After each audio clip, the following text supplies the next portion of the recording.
Welcome to the Athletic Edge podcast. I'm your host, Liam Evans, strength and conditioning coach and owner of Evans Performance. This is a podcast tailored for athletes, coaches, and parents interested in every facet of athletic development. Join me and guests from around the world as we dive into game-changing tools and expert insights covering strength training, performance enhancement, and long-term athletic development strategies. Uncover the keys to elevate your athletic potential, drawing from trusted resources to safely and effectively navigate your training and build your athletic edge.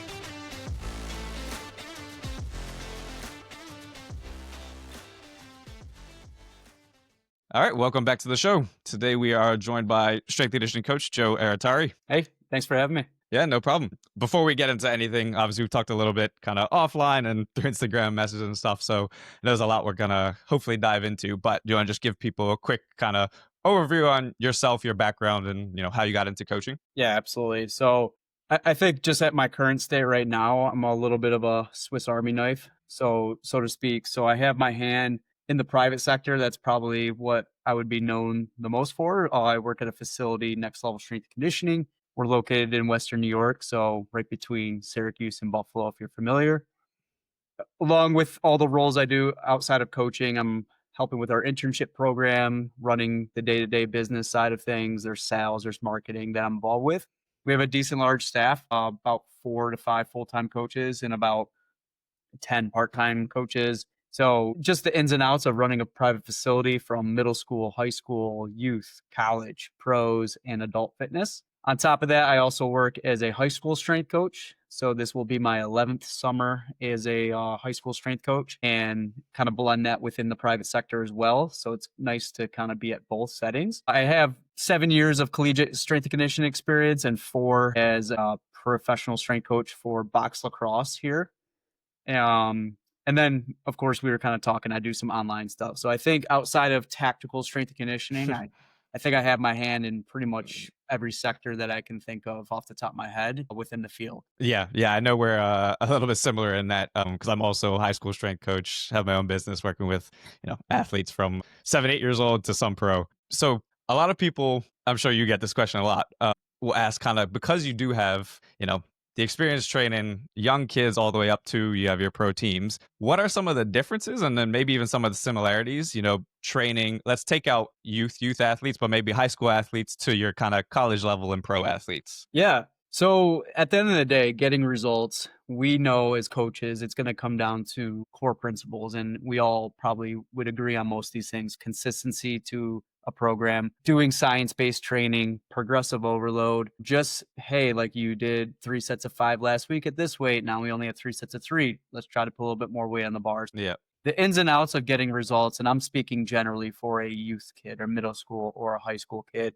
Generally speaking, they're going to be the same across whether you're private, high school, college. Now, what kind of the differences, I believe, are what's ideal versus what's practical. When someone's paying for training, especially in a small group or private setting, there's kind of it's a service. What we say, for the most part, they're going to do, they're going to trust, and they're going to do it fully. We can have all of our hands on deck. We can have all eyes on deck as well. And there's really, as long as we have the equipment, the tools, and whatever we want at our facility, we're going to do whatever we want as coaches because we can control the setting, right? Like this afternoon, we were mentioning, I have a girl coming in, a college athlete, for one-on-one training. I can do everything under the sun that I want because it's just us in the facility. Mm-hmm. Now, when we're at the high school setting, and just to kind of give a little bit of background, I work at a AAA high school in our area. So decently large classification in New York State.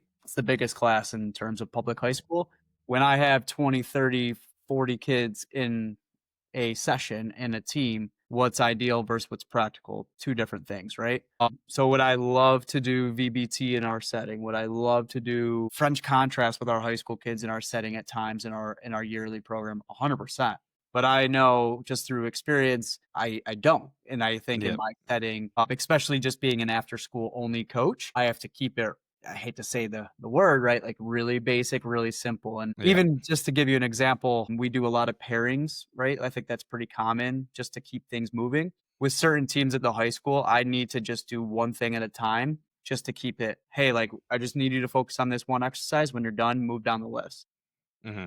Now, not all teams, but I found that to be the case for some teams or some situations. So I think what it definitely has made me a better coach, I think, just because I'm able to handle those situations. I think I'm pretty fairly confident when I'm leading a large group of kids that have very little experience versus leading a small group of, let's just say, inexperienced or experience. I think just adding tools to my toolkit, and I have no intentions of ever leaving my current situation. But I think if you were to drop me in the middle of a high school in a state I've never been in, I think I'd be able to do well as a private facility in a different state. I feel comfortable I would be able to do well on the floor. Yeah, it's funny you mentioned being able to do, things like VBT and all those fun things and not being able to do them with the groups or some different settings. I remember I got I think it was one of the gym aware products. So the one of the transducers or whatever, like 5 years ago or something. I was like, oh, this would be great bringing it into the high school setting. And I realized I only have one of them. I was like, I can max use this when I have like a couple athletes with me, because then you're taking it off and turning it, and it had the little reflective mat and everything, like super cool. And like if I was just training one or two, then it's perfect. But I remember thinking about it because I was talking to some of the administrators, like, oh yeah, it could be cool to use this. And I remember just like the first or one or two times using it, I was like, this is super impractical for a lot of situations that I might be in, especially as more kids join the programs and all that sort of stuff. Right. I and I just thinking out loud, like I've had some coaches like bring up the idea of like using GPS at our high school programs. Hmm. As cool as that would be in our setting, like I'm an after school only coach, it would be near Yeah. impossible just to like these kids play 2 to 3 sports. They're not at every session as well. So yeah, like what's ideal versus what's practical. But I think when you have those tools, those higher end tools available, it does develop a good coaching eye when you're in a situation where you don't have it. For us, like when we use our VBT, I'm just making this up. If we're doing like a trap bar jump, and we're Hmm. trying to measure peak wattage, so power output. I know, generally speaking, what our pro guys and pro girls or high end college guys and girls are going to be putting on the bar. But then when our high school kids, when we program it, when we don't have VBT, they'll be putting on more weight than these pros just because they Hmm. can. And it's like, guys, like this is too heavy. And yes, we don't have a tool to measure it, but just through my experience, my pro guy who's 25, you're 15, he weighs more Yep. and stronger. Generally speaking, we need to lighten the load. So I think it does help give us more tools in our toolkit to know, okay, if I'm in a situation without it, but I still want to measure or at least train for XYZ, we have a rough idea of like what weight should be on the bar, Yep. generally speaking. So without that objective feedback, you're still able to give appropriate suggestions to kids. And even just like how fast a bar is moving, even if it's just like a squat or a Exactly. bench press. Yeah, Like, absolutely.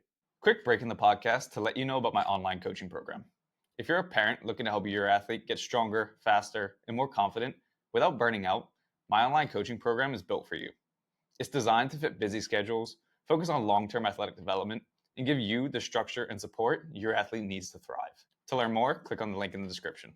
Let's build the foundation that sets your athlete apart and gives them their athletic edge. Back to the show. are there anything, speaking with that, and kind of obviously technology is becoming a lot more prevalent in a lot of situations and scenarios in your setting, less so in the personal training side of things, but more so in the pro training, the team training, high school setting? Is there any equipment or piece of technology that you have found kind of translate well and even maybe make your life a little easier in that series? Yeah. So we just got force plates, Hawken Dynamics, Yeah. and I'm going to be completely transparent. My experience with them is limited, and I just need to get better with them. One of our physical therapists on staff, shout out Jason, he's kind of the head of our sports science department within our facility, and he's definitely the guy that we rely on for those. Hmm. So will that make once I learn how to use them and we implement them in our groups, and this is going to be the first summer that we're really going to use them. I would love to have another conversation with Yeah, you yeah, yeah. that can have a little bit more just general understanding and knowledge of them. I've used them with myself over the last like 2 months, and they're awesome. But Yeah. as far as tools that we use, the VBT really has been a game changer because it's completely objective feedback. Like you're either, if we're in a given range, you're either not there or you're way above and we need to put more weight on the bar. And then like I said, sometimes it's, hey, we need to take weight off the bar. I think it auto regulates because even when I use it in my own training on the days I maybe not feeling the best, just making this up, if I'm doing like a bench press, 225 one day might feel light and I'm able to move it at a certain speed. And then another day it's like, holy crap, I'm getting stapled. I know to Yeah. regulate myself. We use the jump pad. So we, like, as I mentioned, we do have force plates, but in a larger group, or just for simplicity, we also have the plyo mats. Yep. So that has been helpful just from a monitoring standpoint, whether we're doing it right when someone walks in the door and we can gauge freshness, or again, like that's usually when we do like hands on hips jumps. Yep. And then if we're just going, hey, we just want to see how high you can go, we'll do like a full just counter movement jump with hands. So those would be the tools that we use. And then on top of that, lasers as well. Yep. So like within our setting, with our, generally speaking, our high school, our college, and our pro groups, we might not do every test every day, but we test on a weekly basis. And usually it's just, we literally look at averages. So we have a spreadsheet when guys or girls come in. If we're doing, just for example, on Monday this summer, I know we're going to do acceleration sprints. We take our best 3 of every single week.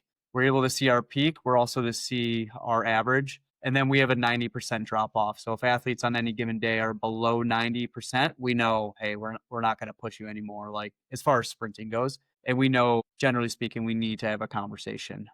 In our line and our thought, on any given day with a good warm up, you should be at least at 90% of what your vertical jump is, your best vertical or your best sprint score. So we know if we're below that, we're potentially running into an issue of a groin, a hamstring issue, or maybe we're just not going to get much out of that sprint anyways. How often have you been seeing that kids are coming in at kind of below 90? Is it something that kind of doesn't regularly happen, or is it more of an occurrence that you're seeing? I think we're fortunate in the private setting. We don't really run into that. I think in those settings, we're able to control the warm up a little bit more. We, with a smaller group, so even on the outside of team training that we do at our facility, on the larger side, we're maybe seeing 10 to 12 kids, 15 tops in a group. So I think we're able to connect the dots between lifestyle recovery a little bit more. As much, I would like to say I try to do my best job at the high school setting, but not every kid's coming in every day. You know, just for example, it's spring sports season. So I might see my spring athletes once a week, maybe twice, and they're getting a lot thrown at them between practices, games, lifts, and then just being a high school kid. So are we able to really preach as much consistency with their nutrition and lifestyle? Maybe, maybe not. But I also think in that demographic, like how seriously are high school kids taking their recovery, taking their nutrition?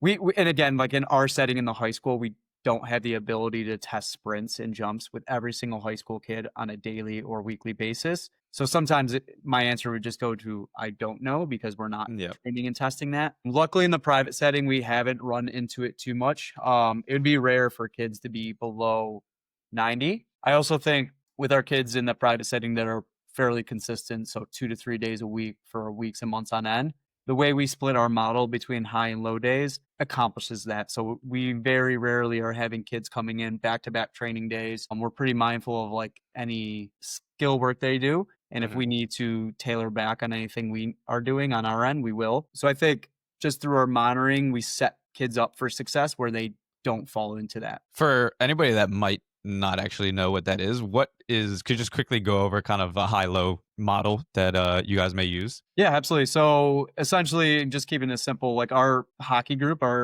that's kind of like our staple group throughout the summer. We have a Monday, Wednesday, Friday split. So basically, like our Monday is our what we would call, and this is from Anthony Donskoff. And if you kind of truly, so he's trains a lot of hockey players as well.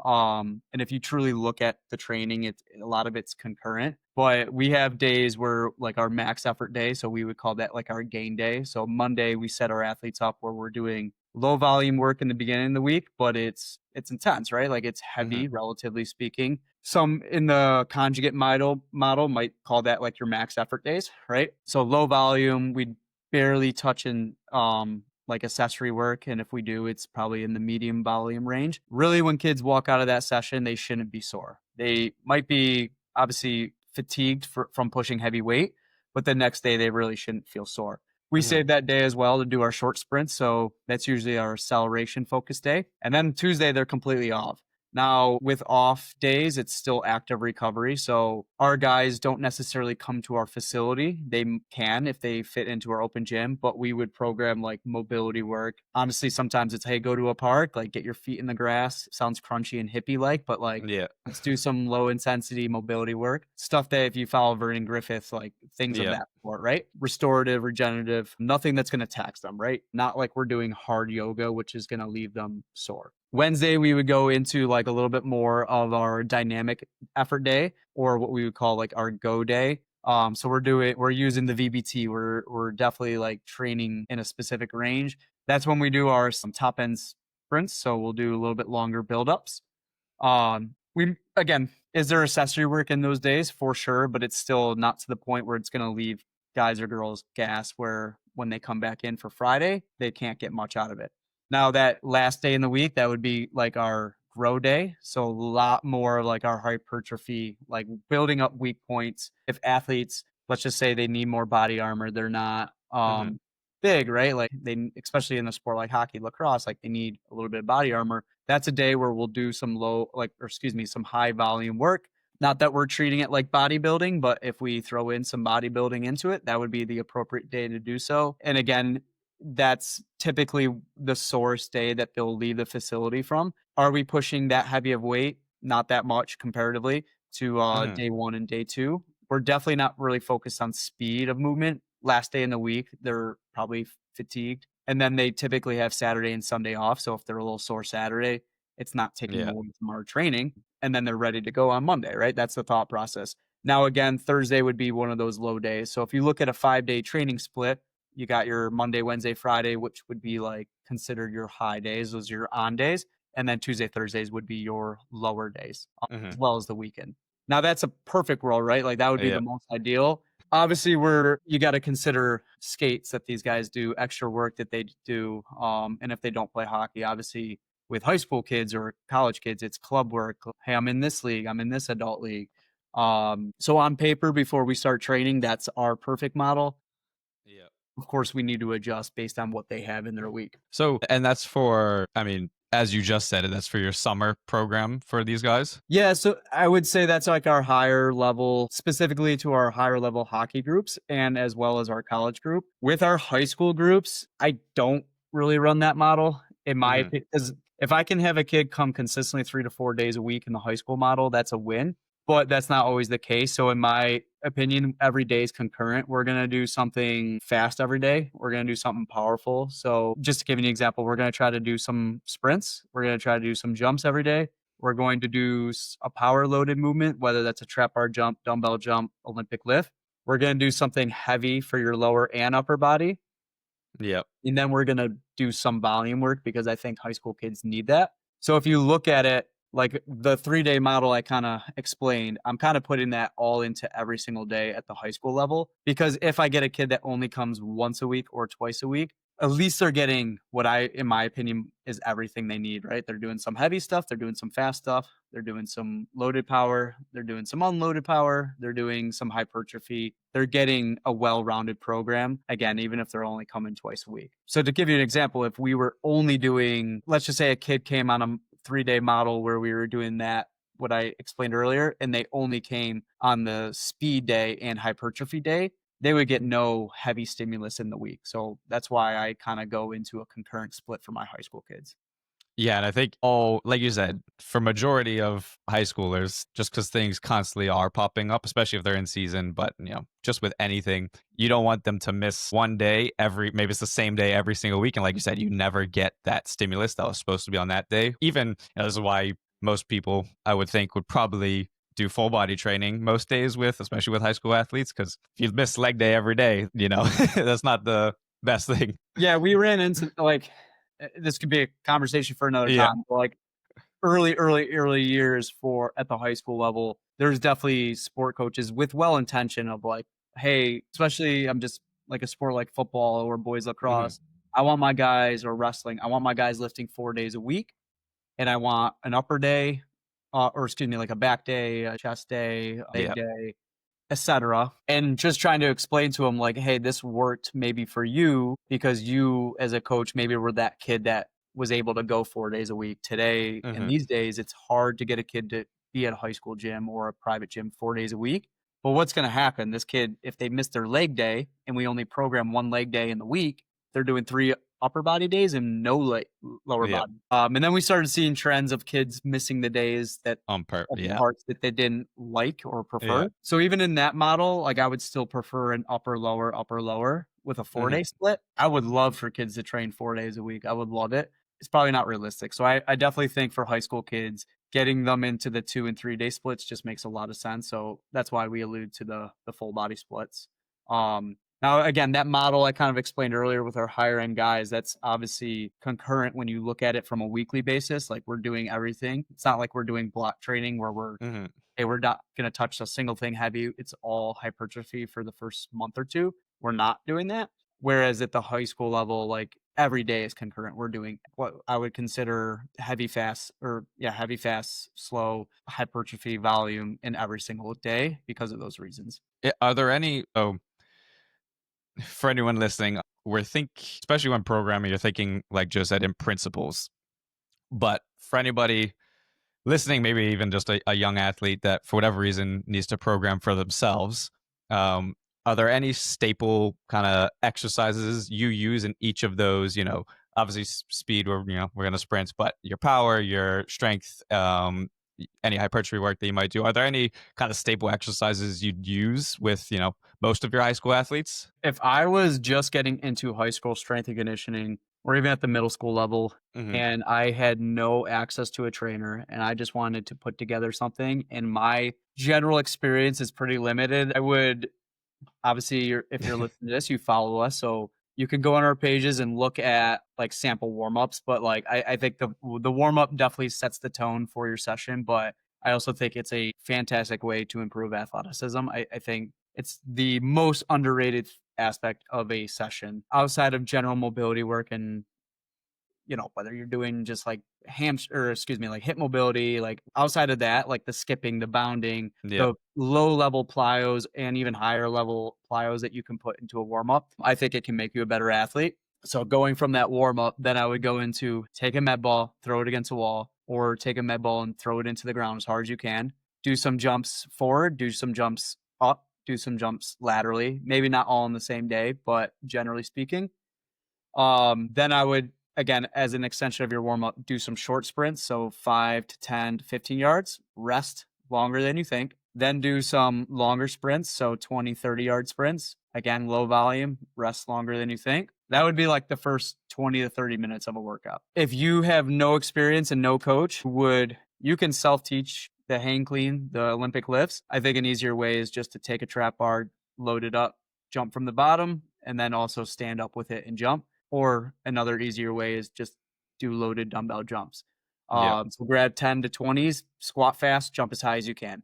That would be like my power work for the day. And then I'm not really married to certain exercises as far as squats, bench, RDLs go. I love all of them. I think when you're in it long enough, you know what athletes probably prefer and benefit from. Keeping it simple, like get really good at a split squat and just progressively overload that. You can keep your rep schemes fairly lowish, like 3 to 5 on each side. If you're really trying to chase strength, obviously there's times to do 1 reps. But if, again, between like a split squat, a single leg RDL, trap bar deadlift, bench press, single arm press, rows, chin ups, if you're just starting out, you can do a lot of good things with just those exercises. As far as sets and reps, to be completely transparent, if you're on your own, like do your research. Like if you're trying to train for power, strength, or hypertrophy, there's probably rep ranges that are more appropriate, and I think those are pretty simple to look up. But as far as staple movements, like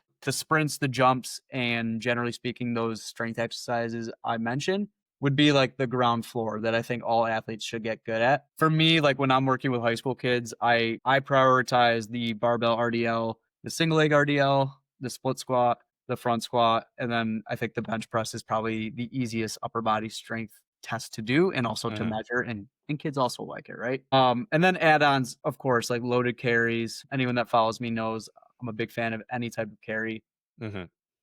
But those like strength movements would be like the ground floor. And then, of course, once we get good at those, as far as form, then it becomes a standard thing. Like, where should we be based on our body weight? Or if we're not tracking body weight, like, where should we be for raw weight of those exercises?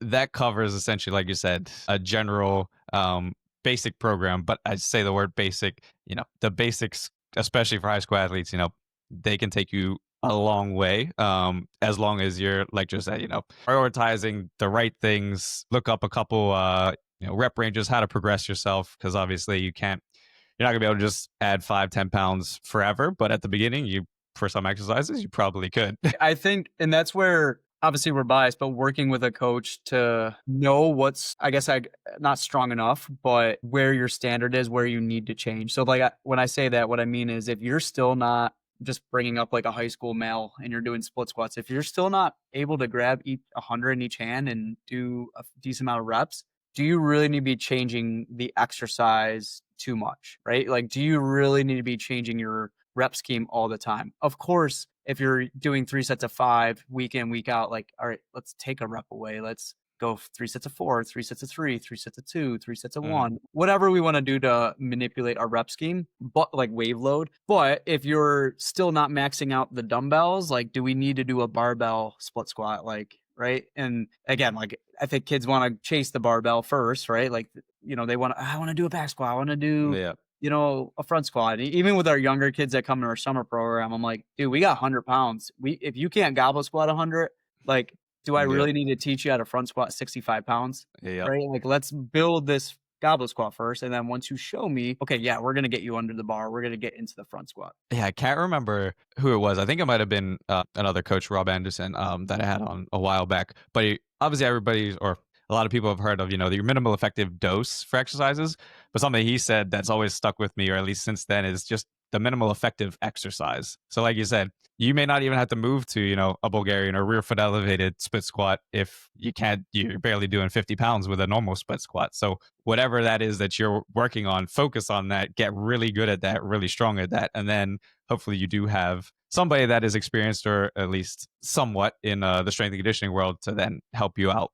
And so that's kind of the basics, as I said. But I know I've seen you post a little bit about, especially going into your summer blocks where some people might be in the off season, what goes into your kind of tissue remodeling phase? And I think anything that might go along with it, obviously eccentrics, isometrics, things like that. Yeah. So I guess this is just like more conversational based, but like and again, you might have a different answer, but like, what typically happens with a high school, college, or maybe not pro, but like high school, college kid after an off season? Like, if they're with a sport coach, or if they're with maybe a strength coach, they sometimes just go into this like random block of exercises. They're like, I don't really know what we're doing the first month, right? Like, should we test? Should we retest? Should we go heavy? Should we go, like, right? So all it is a factory reset. I think that's like a good way of thinking about it. And again, working in my setting, using our pros as an example, they're not with us the whole year, right? Like, they come back, they train with us anywhere from 10 to 16 weeks.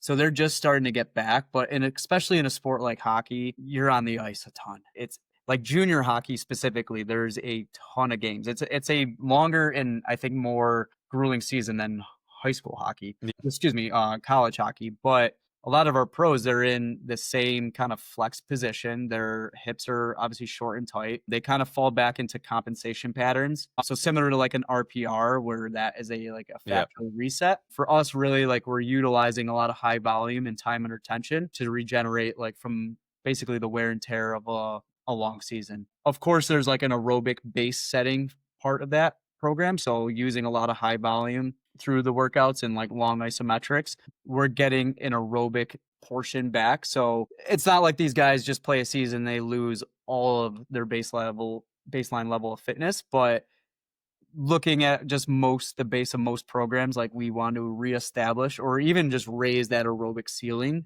a little bit higher, just so when we intensify things, our recovery between those later parts in the summer is a little bit more ideal. Now, through like the isometrics, the eccentrics of this program, there's obviously built-in mobility work to that. But essentially, like, it's just a reintroduction to our off season. It's not the heaviest phase, so we have a couple of our guys on it right now. couple of our college kids as well that don't play hockey. Literally had a girl the other day that she's a Division 1 volleyball player. She just got on, and I was like, "Hey, how'd that workout feel?" She's like, "Yeah, we didn't even touch heavy weight, but like I was I pretty feel. sore the next day." Yeah. So that's really our reason for it. Generally speaking, too, if athletes lost like any muscle mass during the season, it's a good 3-week program that if we can get back any general volume, any general muscle mass, that's kind of like another reason why we do it as well. But yeah, What are, just to quickly get into specifics, so for those, whether it's an isometric or an eccentric, what are kind of the time under tension with the sets and reps that you're going for some of those exercises? long. So Okay. like what people would consider like an extreme ISO. So Yeah. like, we're doing like minute holds, like Yeah. split Yeah. squats, like bottom of the position holds for like a push up, like pretty much max effort. Hmm. Heel elevated, like pretty much goblet squats, like partial squats, like just a lot of quad tension. Yep. Typically in our mind, like we've definitely seen some that are like borderline maybe too long, like pushing 3-5 minutes. So Yep. for us, we usually cap it at a minute, and if people can do that easily, we just load it. Yep. Even I've done just a split squat isometric hold or something with some athletes, and yeah, some struggle for like 20, 30 seconds, and then others are there for like 2, 3 minutes. So like, all right, we should probably add a little bit of load to this. Yeah, I think for us too, in our setting, we typically just keep it to a minute, and like I said, if it's easy, we'll load it, whether it's just goblet or farmer. Yep. Yeah. So obviously, we both hear a lot from high school kids, and high school kids are very exposed to a lot of information, especially through social media. Obviously, we're both on social media, hopefully trying to put out, good information, but there is a lot out there, some good, some bad. How do you, I guess, first off, how do you as a coach kind of go about what you choose to post on social media? Like what you're kind of showing and what type of message you're trying to send to maybe kids that do see some of your posts? Yeah, so I've been posting for 11 years, and I would say whether it's good or bad, I think now most coaches who utilize social media probably get too focused in the content side of things as far as the creation, the reels, the text, like almost trying to be Yeah. sound smart, right? Yeah. And I would say I probably fall victim to that at times where sometimes I think we post more just to like impress other strength coaches, right? Yeah. I definitely remember early on, and I try to always fall back into this. Like when I first started posting, I just posted to post. I didn't care how it did. I just wanted to share athletes. I just wanted to share my thoughts. And it was a way for me to connect, learn, meet people, have engaging conversations. I would say I do a decent job trying to make that my sole message with any content I put out. I try less to worry about the social media algorithm aspect Yeah. of it or the playing the game aspect, and more just like, hey, I want to post a post. And that's why I really love Twitter or X, because it's just a Yeah. word dump. I've always been better with words, where I can just like, hey, here's an athlete doing something XYZ, like she's crushing it, he's crushing it, boom. Yeah. And then I'm done with it. Yeah. I think like the core messages of like what I want to accomplish with my posts are really, I guess if I'm showing it to athletes and coaches, is like, hey, we are doing nothing flashy in our training. Now, that doesn't mean whenever I say like basic or simple, that doesn't mean our programming isn't intelligent. It doesn't mean our pairings are anyone can do it, because then I would water down why I value myself or people like me Exactly. as coaches, right? Like I'm not saying, hey, anyone that has a barbell can do what I do. Like all you have to do is do split squats and you're gonna get better. That's exactly not what I'm saying. For me, it's more just like the exercise selections don't always need to be the most complicated in the world. And when it really breaks down to it, for most kids, it's like, hey, just get with a really good coach or get on a really good program. If you don't have someone in your local area, stay consistent with this, whether that's 2-3 days a week, and just trust it. I see it a lot. You see it a lot. I'm sure anyone that's in the private setting, the amount of people that want to program hop and just, hey, like I tried you guys out for like a month or two, Yeah. then I want to try this other place out. It's like a month or two in the grand scheme of things. It's such Nothing. little Yeah. time. It's nothing.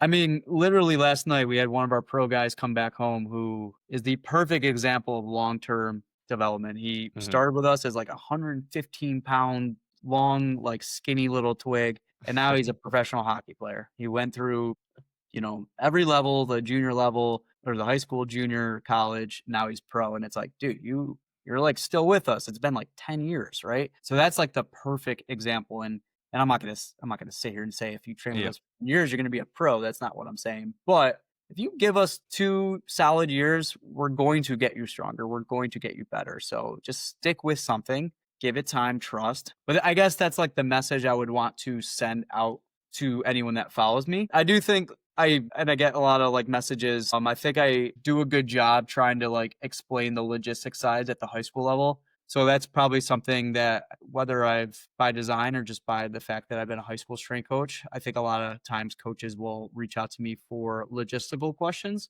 Hmm. Um, and I know Pat Basil, if you follow him, is another phenomenal guy that Yeah. will dive into like the small school setting. So whether at the college or high school setting, just how to put together a well-rounded program that's unified across your whole district. So I would say that's one part of like how I handle social media. Hmm. Um, and then just general advice to kids, right? Like it's free content. Like Yeah. theoretically, I don't want to put myself out of business. You could, I guess, follow us and try to Yeah. piecemeal your own program.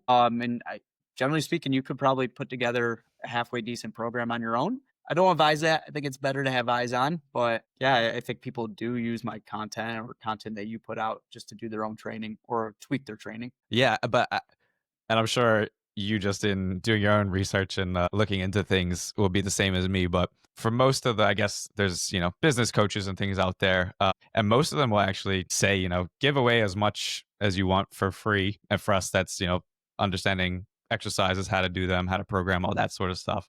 But at the end of the day, somebody that's really invested and wants to will see that as you're being authentically yourself, and hopefully build some trust with you. And then the thing about our profession, I guess, as well, is that people obviously come to us for our knowledge on things, but also just it really is it pays to have the accountability of a coach. And even just like we've been talking about the minor details for, are we going to progress today? Are we going to take it easy today? All the coaching side of things and even some of the soft skills are essentially what we do as well. So that's what I've kind of come across. I don't know if you've come across the same. Yeah, I think when you look at the grand scheme of like any person that follows anyone like in our field, I would say even just like, and again, there's no science behind this, right? Like half of our followers are just there because they know us, they like us. Yeah. It might be entertainment. They have no intention of ever working with you. They might not even like follow you for your content. They follow you because they know you, right? Yeah. And then there's another half that they like training, they want to learn from you, but they're never open Yeah. to even working with a strength coach or working with a personal trainer. It's just something that doesn't cross their mind or Yeah. that they're open to. So you're really from a global side of like business, really attacking that like maybe 10 to 25% that are open to doing business with you. And then you take that percent. So even if you have 100 followers, you're really talking about 25 people at most. Yep. What's the conversion rate on like it's what, like 5 to 10%. So Yeah.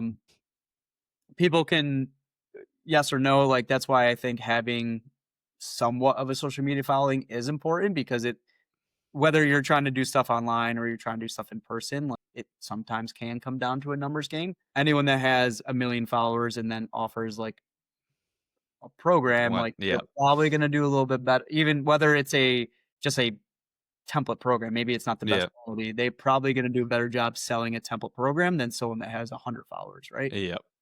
But that's where like you clash value of who you are. Like I know in my heart, like I don't want to play the algorithm game. Like I just want to post and organically grow over time. Yeah. Yes, I could post 3 times a day on Instagram, and I probably would get a lot more followers. It's not something I want to do. It's not. How does your, so like you said, somebody with 1 million followers can literally post an ebook or something or a simple program and it'll do well for them. How does your actual online training, process or program work? So are you using an app to deliver programs, or you use it like how, just walk me through, or for anybody listening, how, if they wanted to train online with you, kind of what that process looks like. Yeah. So in my current bandwidth of like, obviously I'm working a lot in person. I guess there's like a couple ways you can go the online route. Like you can have a subscription model. You can have a resource model where, hey, just click and buy, but it's completely like on you to run it. Yep. I do have a speed program online that is essentially click and buy, and it's really developed for a kid or coach or adult that just wants solid speed workouts. So basically, it's a 3-day-a-week program for 6 weeks. There's an acceleration day, a top end speed day, and a change of direction day. But the thought process was this is it's not the most expensive program, but Yeah. you also don't need equipment. Just click buy, take it Yep. to a field and run it on your own.